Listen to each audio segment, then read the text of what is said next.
En primera plana, Carlos Herranz. Bienvenidos a En Primera Plana, un programa de Radio Francia Internacional y de France 24. Rankings, realities de cocina, influencers. ¿Se ha convertido la cocina en un medio del espectáculo, en esta sociedad del espectáculo y de las redes sociales? Es la pregunta de la que partimos hoy en Primera Plana, y tenemos 4 invitados que ya les presento con perfiles muy distintos. Viviana Vileilla es profesora en la Escuela de Gastronomía Ferrandi. Bienvenida. Gracias, Carlos, por la invitación. Un placer. Abraham Guzmán es especialista en economía del turismo. Bienvenido. Muchas gracias, Carlos. Tenemos también una chef que nos va a descubrir muchas cosas. La chef mexicana del restaurante Chicahualco aquí en París, Mercedes Ahumada. Bienvenida. Hola, Carlos. Muchas gracias. Y tenemos también a Estrella Mayet. Ella es fundadora de Talent Developer. Es la primera agencia que se encarga de acompañar a estudiantes de todo el mundo de gastronomía para que vengan a estudiar aquí a Francia. Bienvenida, Estrella. Gracias, Carlos. Espectáculo en los fogones. Hoy nuestro asunto en Primera Plana. Comenzamos. Bueno, qué tema tan interesante el de hoy. Vivimos una sociedad en la que todo se evalúa, hay que poner notas a todo, y un ejemplo por antonomasia es la cocina. ¿Quién no ha mirado la calificación de un restaurante y los comentarios antes de reservar una mesa? La presión por la nota y el marketing de los influencers muchas veces nos distraen de lo esencial. La guía Michelin lleva años otorgando estrellas, es un clásico y aquí en Francia una institución. ¿Pero tiene el mismo valor que antes? ¿Tiene el mismo prestigio? ¿Qué diferencia un restaurante con estrella de otro estrellado? ¿Y qué me dicen del boom de los realities televisivos sobre cocina? ¿Ser un MasterChef es ahora tener un buen community manager? En la sociedad del espectáculo hoy analizamos la cocina como escenario de teatro. ¿La excelencia en la cocina funciona igual que antes? Veamos lo que dice la prensa. Cuguera Internacional habla de una nueva era abierta en gastronomía tras la pandemia. De Lima a Copenhague, los chefs se han reinventado. France 3, la televisión pública francesa, habla de estrellas Michelin, entre la presión y el orgullo, un sistema no exento de polémicas. Hay chefs como Sébastien Bras que rechazan la estrella Michelin, como recoge la revista Marianne, y hablan de un sistema mediático que distorsiona la realidad. Vamos a hablar de esa distorsión también. Bueno, Viviana, ¿dirían que ha habido una reinvención, como veíamos en las portadas, de la gastronomía desde ese punto de partida, desde la pandemia? Sí, ahí yo creo que hubo un punto importante donde tuvimos mucho tiempo libre. Donde nos pusimos todos a hacer cocinillas. Ahí está, estábamos viendo las redes sociales y sí, estuvimos ahí un poco, nos creíamos todos chefs. Y como antes, por ejemplo, antes los chefs eran como las nuevas, antes queríamos ser las nuevas estrellas del rock and roll, por ejemplo, y ahora mismo parece que todo el mundo quiere ser chef, ¿no? Por esas emisiones que vemos y un poco una comparación así. Y todavía sigue, perdón. No. ¿Cómo influye entonces el boom de la anotación y de las redes sociales, sobre todo a partir de ese punto de inflexión de la pandemia, a la hora de elegir un restaurante? Y también le quiero preguntar a la chef cómo influye a la hora de proponer los menús. ¿Cómo influye? Nuestro especialista en economía del turismo, Abraham. Bueno, sí, de hecho es verdad que hay algunas cifras alrededor de eso. De hecho, fíjate, hay un estudio, y esto no es algo reciente, apenas del año pasado. Ya desde hace 6 años, el Comité Regional de Turismo y la región Île-de-France publicó un estudio en el que habían encontrado que el 52% de los visitantes turistas extranjeros que vinieron a restaurantes en Francia, bueno, en la región, reservaron por internet. 17% fue de boca en boca y 3% solamente por las guías impresas.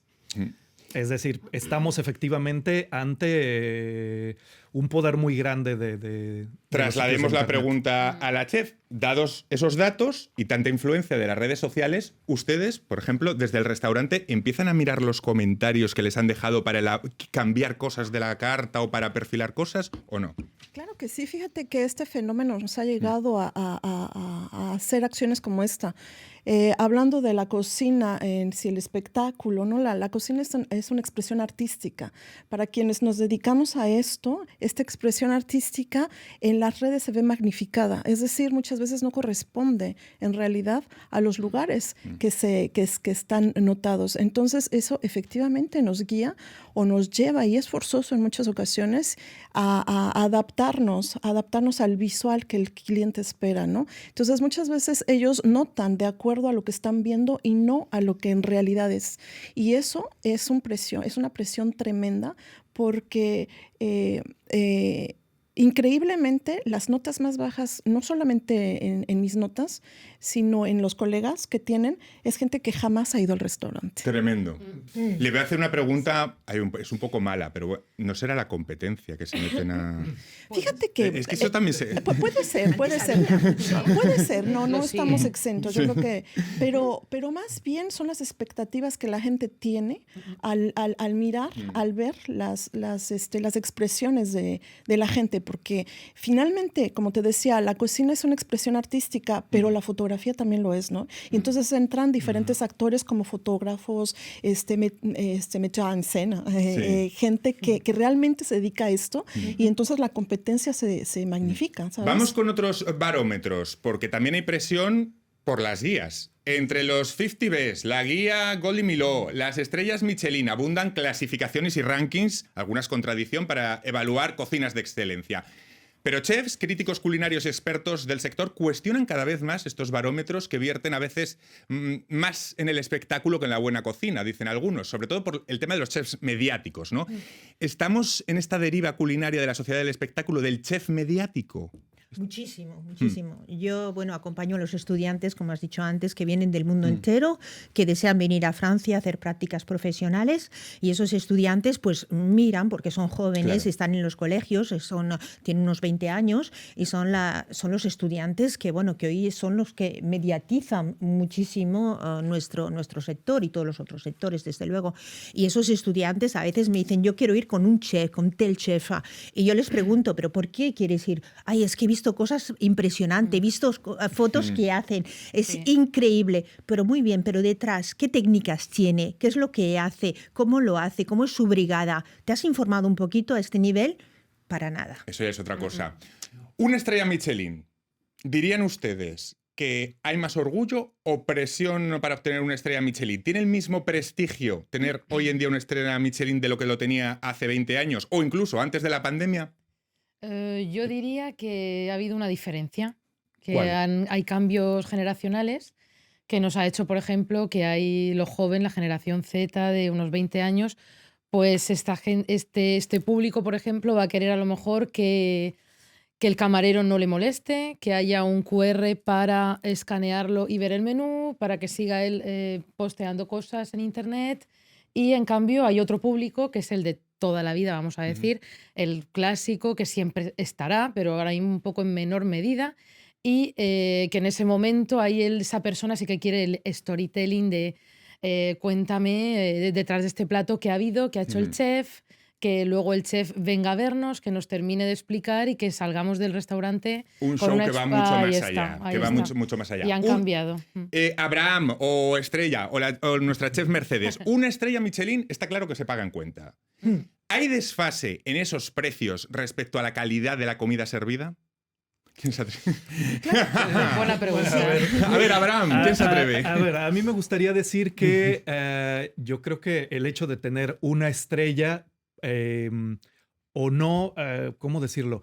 Es como hay buenos restaurantes que no tienen una estrella, como igual también hay restaurantes que van corriendo detrás de la estrella para como un objetivo, ¿no? Digo, si me permites quizás salir un poco del tema en algo un poco más filosófico, yo creo que es como la felicidad, ¿no?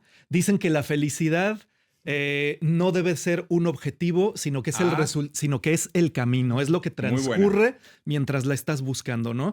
Yo creo que para un chef, principalmente, pues ustedes como apasionados de la gastronomía, apasionados de la comida, pues es eso que transcurre en el camino y la estrella te llega como un resultado después, ¿no? Si vas persiguiendo la estrella, pues yo creo que te estás perdiendo de la felicidad, ¿no? Vamos a preguntar a nuestra chef, ¿sigue siendo una meta absoluta para un chef obtener una estrella? Obtener una estrella es un compromiso colosal porque hay que mantenerla además, ¿no? Fíjate que es también instalarlos en el contexto. Para un restaurante francés, por supuesto que es un gran sueño y también es un gran compromiso, pero también depende mucho saber efectivamente quién es nuestro público, cuál es nuestra identidad. Sabemos que la cocina francesa es una gran institución, no así las demás cocinas. Sin embargo, todas estas cocinas se están adaptando a ese concepto. ¿Hasta dónde para para un chef de una nacionalidad es una expresión de identidad y hasta dónde para un chef de otros contextos es una expresión de sueño, como lo acaba de decir Abraham, ¿no? Estrella, ¿no? Yo encuentro que, bueno, sí, muchos chefs, muchos estudiantes también, bueno, pero ya cuando están en un nivel un poco superior, yo veo a esos estudiantes que me dicen, no, digo, ¿qué es lo que quieres hacer cuando vengas a Francia? Y me dicen, aprender, aprender, aprender. Le ves que tienes las estrellas en los ojos, la verdad es que...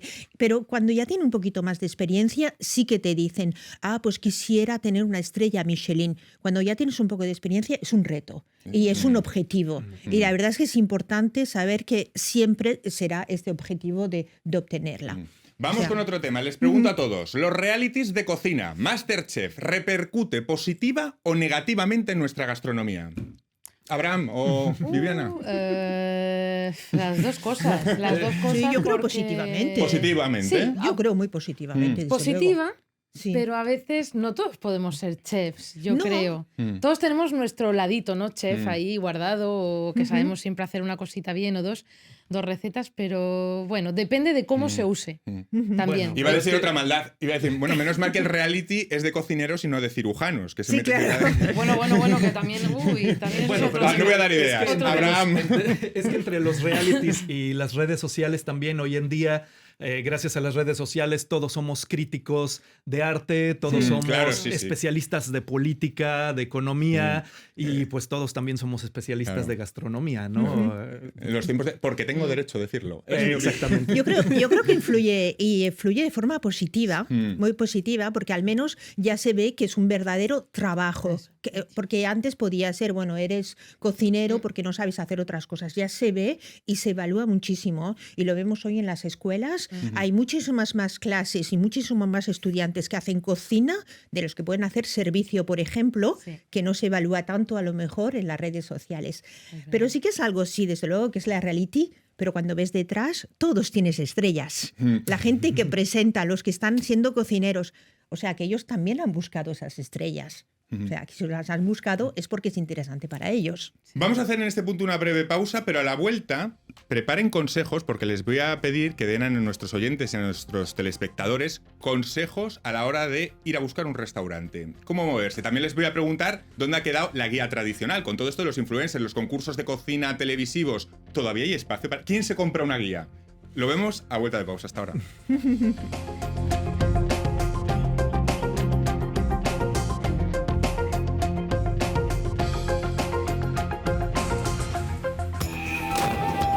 Guerras, desastres naturales, crisis devastadoras. Volvemos a los lugares que fueron noticia y visitamos a los que han reconstruido sus vidas. ¿Qué pasa con las comunidades afectadas tiempo después? Acompáñeme en boleto de vuelta por France 24 y france24.com.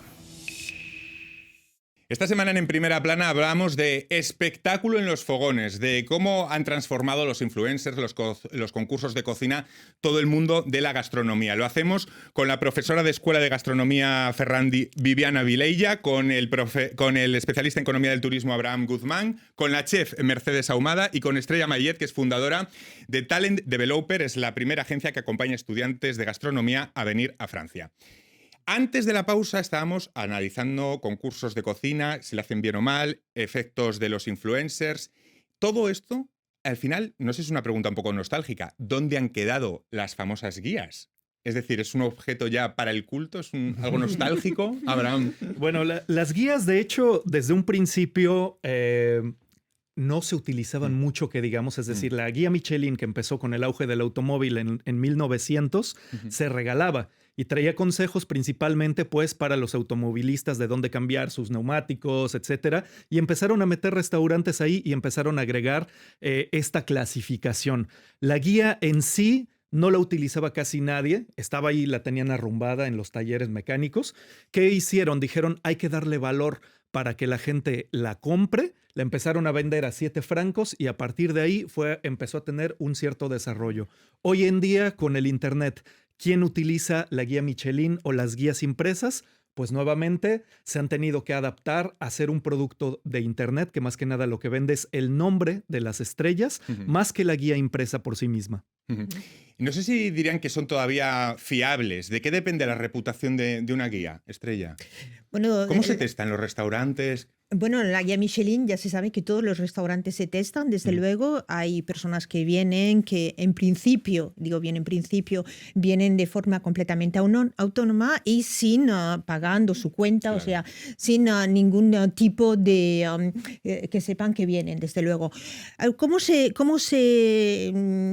testa? Pues bueno, pues viniendo, probando y haciendo como si fueran desde luego un cliente. ¿Son todavía útiles las guías? Bueno, yo no la tengo, o sea, no tengo la guía, no la he comprado este año, desde luego, pero sí que cuando miramos por internet qué restaurante puedo mirar, qué restaurante puedo ir, la mayoría de las veces salen los de las guías Michelin. O sea que nos acompaña también la guía en internet. Mercedes. Pero hoy en día las guías también han tenido que convivir con otros actores, ¿no? Claro. Hablando precisamente de los realities, hoy un reality puede lanzar a la fama a una persona que jamás ha cocinado. Claro. Y eso, si una persona que jamás ha cocinado, pero que tiene las aptitudes, pues eso está bien porque crea una visibilidad para ambos. Pero ¿hasta dónde queda la tradición? Es decir, una persona que se ha dedicado toda su vida a la cocina y a estudiarla y en una institución, ¿en dónde quedan estas dos partes? Sí, efectivamente, como dice Abraham, se han tenido que adaptar las guías Michelin. Incluso la podemos encontrar, si no como tal en internet, sí el ranking, y eso ya nos economiza mucho, Claro, mucho es que hay un espacio. problema también de fiabilidad, porque las guías, quieras que no, tienen un nombre, tienen un prestigio, tienen una firma, pero un influencer no sabemos quién le ha podido pagar. Claro. Hay un problema de fiabilidad, ¿no? Hubo un caso, no sé si lo llegaron a ver, creo que fue en Londres hace algunos años, de un chico que hizo una broma en internet para hacer un restaurante que no Ficticio. existía, Uy. que sirvió cosas que eran productos enlatados, pero como estaba tan bien, tan bien implantado en internet, tenía tan buenas notas, tan buenas calificaciones, que al final empezó a llegar la gente a pagar carísimo para ir a cenar ahí. Y él mostraba, burlándose, decía, miren, estoy abriendo una lata de no sé qué cosa y aquí le estoy calentando y se les estoy sirviendo. Cada chef tiene su método, está claro, pero ¿cómo dirían que funciona lo que llamamos una cocina de excepción? ¿Cómo definirían una cocina de excepción? Vamos, Mercedes. A ver. Una cocina de excepción es aquella que se siente. Te voy a dar un ejemplo así muy claro. Yo canto muy bien en la regadera. ¿Sabes? Es una expresión artística. Sí. Lo mismo es la cocina. La cocina es una expresión artística. Yo lo digo como cocinera. Yo no estudié cocina. Sin embargo, la vida me ha llevado a eso porque realmente pues se me dio. Se me dio, yo no lo pedí, se me dio y es como el canto. Entonces, si mañana yo hago un concurso de canto, pues voy a quedar en último lugar. Es exactamente lo mismo. Le voy a preguntar a Estrella, una cosa es el chef y otra cosa es la brigada. Sí. ¿Cómo se forman esos chefs?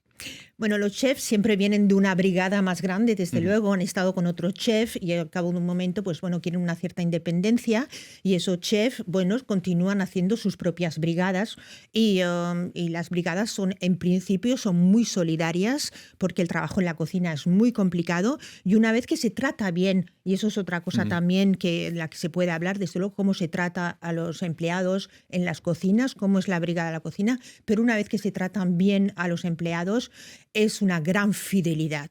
Es una gran familia en la que todo se queda en el interior de la familia y nadie sale fuera. Porque además en los últimos años han salido a la luz casos de maltrato y de violencia sexual en las cocinas. Aquí ha pasado en Francia. Con las nuevas generaciones, no sé si se está tomando en cuenta esto y se parece a otros ámbitos como el cine, como el Me Too de las artes escénicas.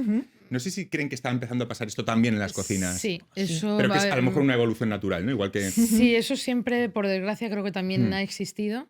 Y por ejemplo, hay varias chefs que se han reunido y que tienen una asociación aquí y van a los colegios, van a las escuelas, a los colegios, a decir aquí estamos si necesitáis ayuda, o sea que se están movilizando.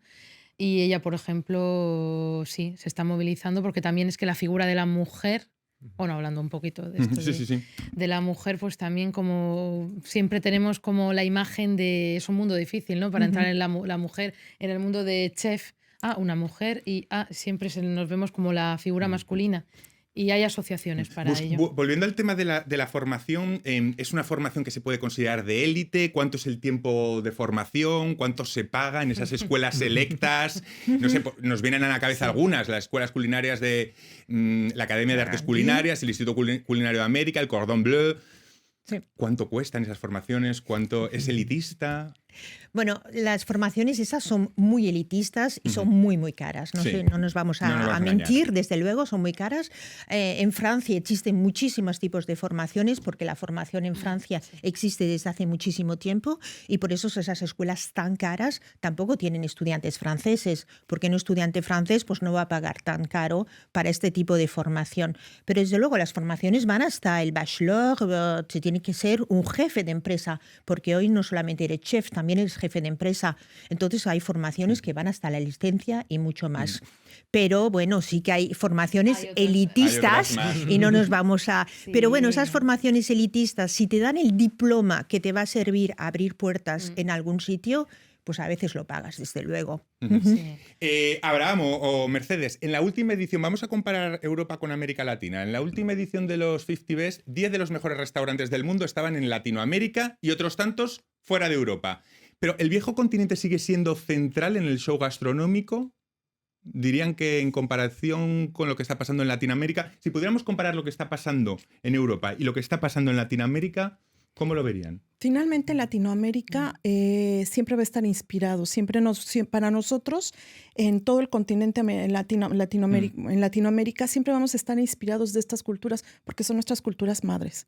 Y entonces así es como las vemos. Es un fenómeno que hasta hoy en día sigue siendo vigente y que bueno, pero entonces la competencia está muy, muy, muy importante. Se ha globalizado al punto de que precisamente, pero además en Latinoamérica hay un fenómeno importante. Somos un centro de origen.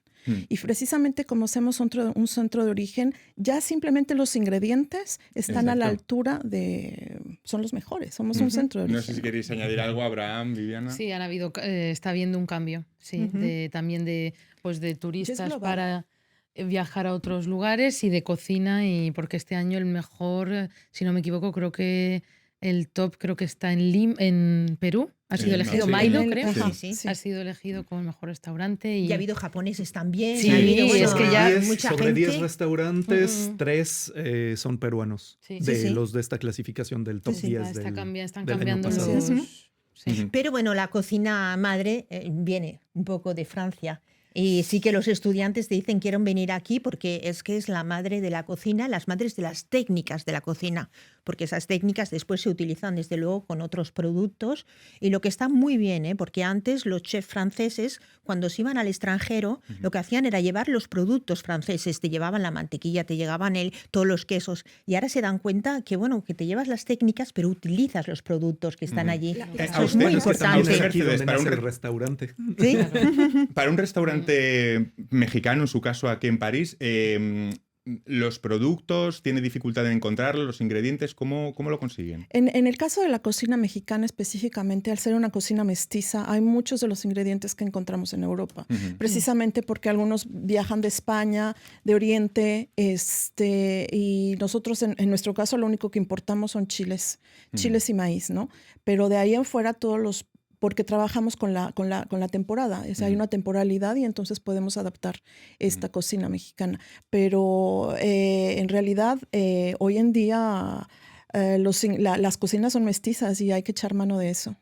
Piénsenlo bien porque ha llegado el momento. Presten atención, espectadores y oyentes de En Primera Plana, porque los 4 expertos de hoy les van a dar los consejos para elegir un restaurante.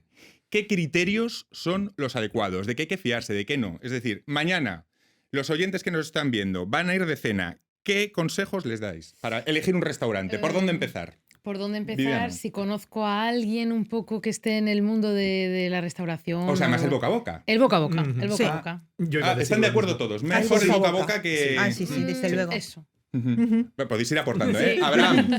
Sí, mira, yo creo que siempre ha existido la subjetividad en esto de las críticas. Mira, solamente por poner un ejemplo histórico, 1803, Grimaud de la Reynière inaugura la crítica gastronómica literaria. escribe el Almanaque de los Gourmets, que es una guía en la cual recomienda qué restaurantes sí y qué restaurantes no. Es decir, ya desde esa época tenía un poder la crítica basada solamente en un juicio de un jurado que él tenía para hacer ese libro, esa publicación anual, y con eso podía hacer que un restaurante se fuera hasta las nubes o destruirlo por completo. Mercedes, un consejo para nuestros oyentes y espectadores para elegir un restaurante. ¿De qué fiarse, de qué no? El boca a boca, eso sí. El boca a boca y tal vez investigar al chef. Investigar al chef. Investigar al chef. Madre mía, Fue nos la vamos a meter en cosa. problemas. Acosarlo por las redes. Te voy a decir por qué. Te voy a decir por qué. Porque Gastronómicamente. claro, Investigar claro, al chef gastronómicamente, gastronómicamente, su recorrido, no a nivel tributario. no, Ya. su recorrido gastronómico, ¿no? Sus creaciones, su mentalidad, su ideología. Es muy importante. Sí. Estrella, un último consejo, que me quedo sin tiempo. Vale, pues bueno, desde luego el boca a boca, pero también saber con quién vas a ir, porque es un placer, desde luego. O sea, saber con qué comensales vas a ir para que a todo el mundo le haga placer. Es que eso es esencial, porque También. una buena mesa se te puede estropear por la charla y al revés. Al rato. Sí, como todo. Muchísimas gracias a los cuatro, ha sido un placer. Un placer. ¿Se os ha abierto el placer. apetito? Sí, Sí. ya es la hora de Pues nos vamos a comer ahora. Y a todos ustedes, hasta la próxima semana aquí en Primera Plana. Gracias. Hasta Gracias. pronto. Adiós.